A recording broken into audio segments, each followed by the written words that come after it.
నమస్తే. నేను గుర్తున్నానా? మర్చిపోయే పని చేసావా నువ్వు? మీతో మాట్లాడాలి. ఏమిటో? మీ వారిని పెళ్లి చేసుకుందాం అనుకుంటున్నాను. పోసిని అఘాత్యం కూలా నీకు నా మొగుడే దొరికాటే, పైగా నా మొగుడిని పెళ్లి చేసుకుంటానని నా దగ్గరే చెప్తావా? నీ గుడ్లు పీకేస్తా, నిన్ను నిలువునా పాటేస్తా. మీరు ఇలా ఆవేశపడ్డంలో అర్థం ఉంది. అర్థమా? అర్థం ఉన్నారా? మీరు కోపం తెచ్చుకోకుండా నేను చెప్పేది వినండి. ఆ తర్వాత మీ ఇష్టం వచ్చినట్టు చెయ్యండి. త్వరగా చెప్పాడు.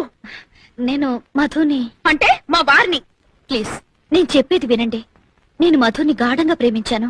పెళ్లి కూడా చేసుకోవాలనుకుంటున్నాను. అనుకుంటావు. ఎందుకు అనుకో? కాస్త శాంతంగా వినండి. మధుని పెళ్లి చేసుకోకపోతే నేను చచ్చిపోతాను.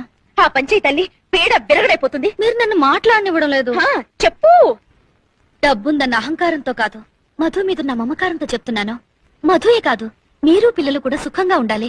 అందుకని మధుని పెళ్లి చేసుకోవడానికి మీరు అనుమతిస్తే మీకు ₹1,00,00,000 ఇస్తాను.